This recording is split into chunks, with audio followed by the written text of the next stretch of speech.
పోకిరి.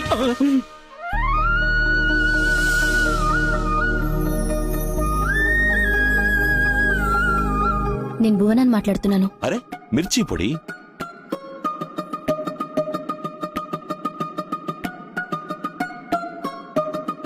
నాకింకేం అక్కర్లేదు, మీ అమ్మాయినివ్వండి, అంతే చాలు. భజంత్రీలు భజంత్రీలు మాంగళ్యంతో నేనా మమ జీవన హేతునా కంఠే భద్రామి. సార్, పరమేశ్వర భిక్షు, 8 జిల్లాల్లో 92 మంది ఎమ్మెల్యేలు 16 మంది ఎంపీల్ని పెట్టుకుని గవర్నమెంట్ నే కంట్రోల్ చేసే నాకు ఎంత పొగరుండాలి? న్యాయం జరగటం కోసం ఏం కావాలన్నా చెయ్యి, ఎవరినైనా చంపు, తప్పే లేదు.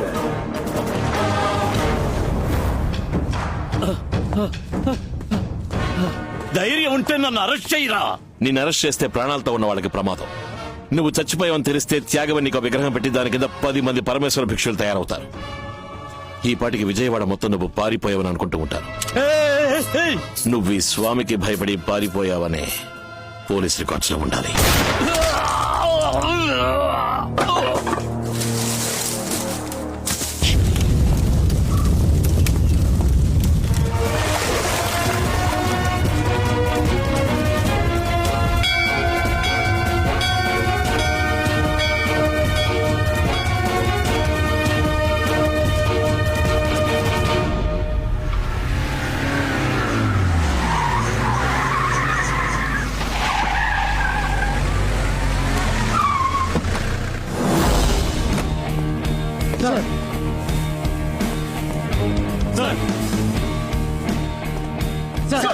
సార్, ఎవరు వీళ్ళు? వీళ్ళిద్దరూ ప్రేమించుకున్నారు సార్. అమ్మాయి అబ్బాయి వేరే కులాలకు చెందిన వాళ్ళు. అమ్మాయి తరపు వాళ్ళకి పెళ్లి ఇష్టం లేక వీళ్ళని బెదిరించారు. ఏం చేయాలో తెలియక వీళ్ళు భయపడి పారిపోయి వచ్చి పెళ్లి చేయమంటున్నారు. అందుకే ఎంక్వైరీ చేస్తున్నాను. ఇంట్లో నుంచి పారిపోయి వచ్చి మన కుటుంబం పరువు తీసేస్తుంది. నా కూతుర్ని ఒక లేపుకొచ్చాడు, ఆయన చంపకుండా వదలను. ఏడీఎస్పీ రౌండ్స్ వచ్చారు. తర్వాత అండి, వెళ్ళండి వెళ్ళండి. అన్నా అన్నా, మీ అన్నయ్య కూతురుని మరడే కొడుకు పోలీస్ స్టేషన్ తీసుకెళ్లాడు. ఏమంటున్నావురా?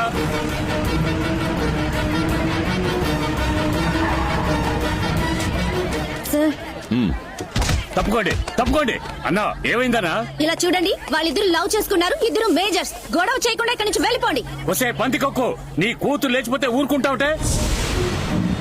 రే మున్సామి, మరి ఎక్కువ మాట్లాడద్దు. ఒరే హెడ్, నోరు మీరా. మర్యాదగా మాట్లాడబోయా, పెద్ద గొడవ అయిపోతుంది. కానిస్టేబుల్, నోరు మీరా. నేను తలుచుకున్నానంటే ఈ పోలీస్ స్టేషన్ నే నేలమట్టం చేస్తాను. చూస్తావా? వెళ్ళి వాడిని లాక్ రండిరా. ఏయ్, ఆగండి. ఏయ్!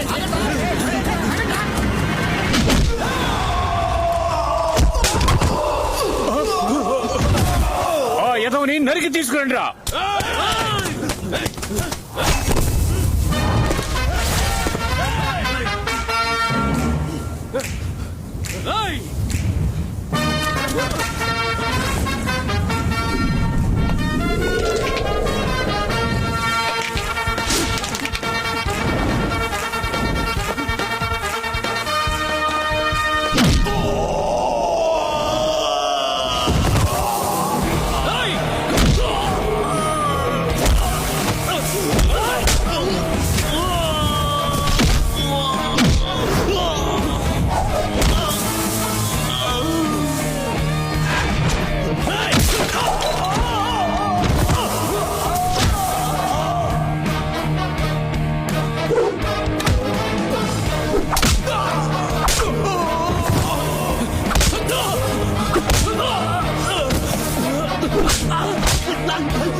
ఎంత ధైర్యం ఉంటే మా వాళ్ళని కొడతాం.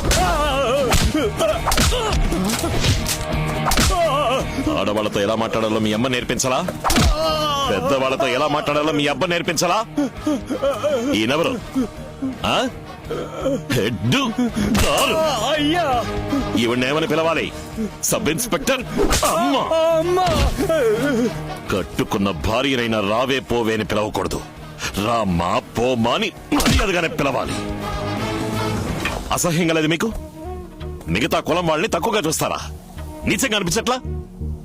ఒక కాలంలో మీకంటే ఎక్కువ కులం వాళ్ళు మిమ్మల్ని గుళ్ళోకి రాకూడదు, భుజాన టవల్ వేసుకోకూడదు అని బానిసలుగా ఉంచడం తప్పని 200 ఏళ్లుగా మీరు పోరాడారు కదా.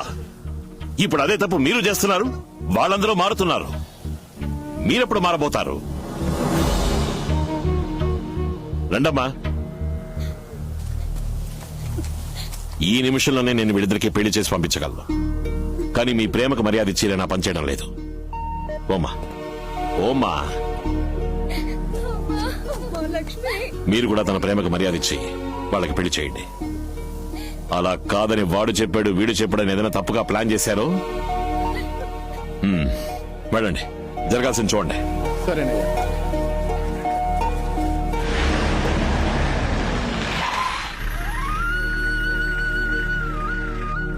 రండి సార్, 4:30కి రమ్మన్నాను.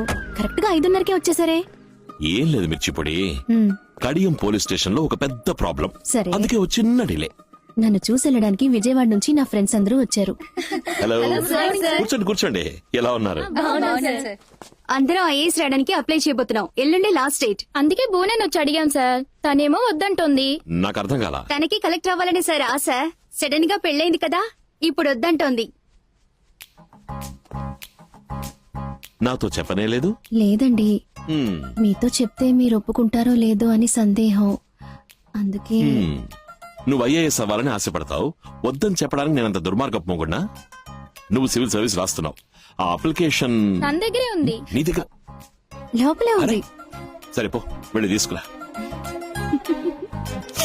థ్యాంక్స్ మామా. ఓకే భామా. ఏయ్ మిర్చిపొడి, జాగ్రత్త. ఏంటి భార్యని మిర్చిపొడని పిలుస్తున్నారు? తన మీద కోపం వచ్చినా ఆశ వచ్చినా మిర్చిపొడనే పిలుస్తాను. ఏది ఆశగా ఇంకోసారి పిలవండి ప్లీజ్. ఓయ్ మిర్చిపొడి. వస్తున్నానండి. 1 సంవత్సరం కావస్తోంది. అయ్యగారు ఏమయ్యారో తెలియటం లేదు. అయ్యగారు శ్రీలంకలో ఉన్న 2వ బారింటికే వెళ్ళుంటారు. సరే, ఆ భార్యకు పిల్లలున్నారా? 3 కొడుకులు ఉన్నారు. ఆ. మహేంద్ర భిక్షుడు ఒకడు, దేవేంద్ర భిక్షుడు ఒకడు, రావణ భిక్షుడు ఒకడు.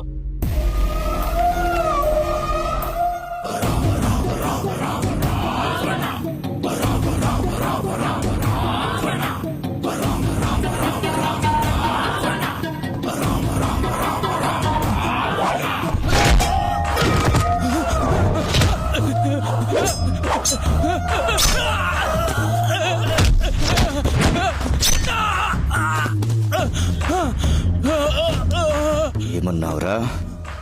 మా నాన్న పారిపోయాడా? ఈ నోరే కదా మాట.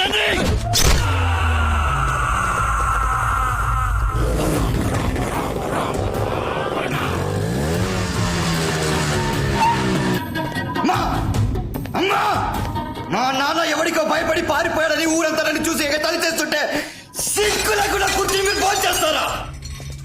అమ్మా, మా నాన్న భయపడి పారిపోయేవాడా? మీ నాన్నగారికి భయం అంటే తెలీదు. ఆయన పెద్ద వీరుడు. ఎవరికి భయపడకూడదు. మనకి 2 కళ్ళు పోయినా శత్రువుకి 1 కన్నైనా పోవాలి. అర్థమైందా? నాన్నెక్కడున్నాడో ఇప్పుడు నాకు తెలియాలి.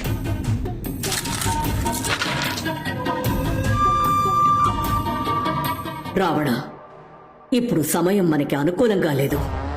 అక్కడేదో జరగరాని పని జరిగింది. నువ్వు వెంటనే విజయవాడకి వెళ్ళు. ఇప్పుడే వెళ్తాను.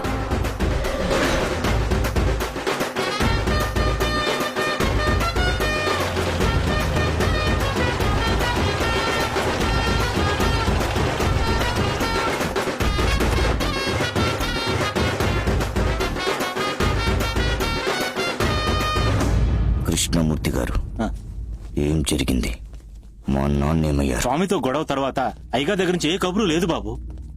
పరశురాం నా మీద అరెస్ట్ వారెంట్ తీసుకొచ్చాడు. 2 ఎదవలు కలిసి నన్ను పట్టించారు. వాళ్ళ కథ ముగించకుండా నేను కొలంబోలో అడుగు పెట్టను. ఆ రోజు మా నాన్నతో ఎవరున్నారు? అయ్యగారు పారిపోయేంత వరకు ఆయనతో ఉన్నదే నేనే బాబు.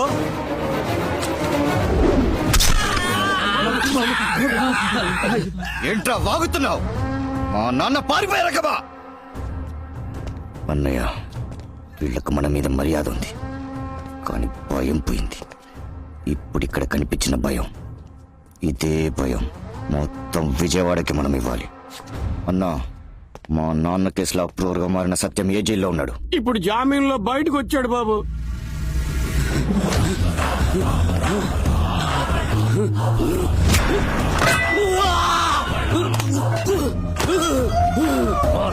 పట్టిస్తావరా?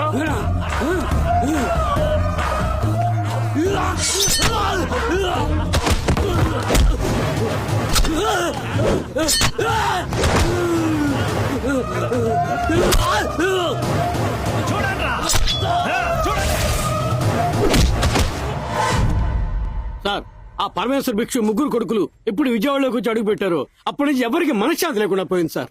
మన అప్రూవర్ రవిని, పటాస్ రాముని నడి రోడ్లో దారుణంగా చంపారు. మన డిపార్ట్మెంట్ లో పై అధికారులంతా వాళ్ళ కింద పనిచేస్తున్నారు సార్. ఏవండి, మీరు వెంటనే ట్రాన్స్ఫర్ అప్లై చేయండి. మన విజయవాడకి వెళ్ళిపోదాం. ఏమంటున్నావు నువ్వు? మీరు ప్రాణం పెట్టి చక్కదిద్దిన ఊరు, అందరూ ప్రశాంతంగా ఉన్నారు. మళ్ళీ పరమేశ్వర భిక్షు కుటుంబం